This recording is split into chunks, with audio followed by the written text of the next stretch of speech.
ඉදන්නේ මොකද අහන්නේ? මම නගර ආරක්ෂක. මම කපටි ආරක්ෂක. කොයිද ගියේ? බයිස්කෝප් එකක් බලන්න. සිංහලද දෙමළද ඉංග්‍රීසිද?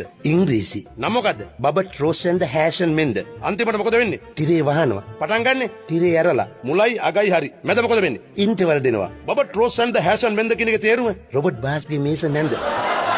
පදිංචිය ගලපිට මඩ. ඉපදුනේ කොළඹ. කොළඹ කොයිද? වැලිකඩ. ළමා කාලේ ගෙවුනේ? මහර. තරුණ කාලේ? බෝගම්බර. තමාගේ රැකවරණ හිටියේ? පොලිසිය. වෙන බන්ධනාගාර නිලධාරිය.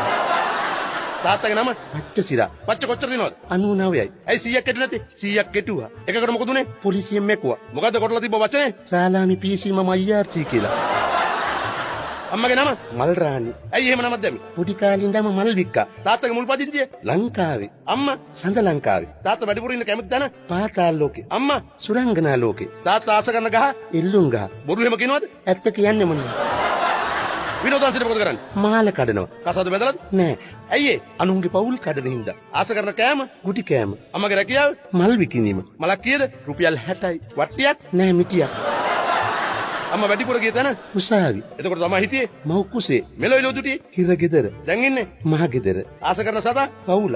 ඇයි ඒ? රැට නිදා ගන්න නැති නිසා. බලන් ගියාම උඹයි මායි දෙන්නම රැට නිදා ගන්න නැහනේ. දැන් ඵලයක්. good night. දැන් එළිය වෙන්න ළඟයි. good morning sir.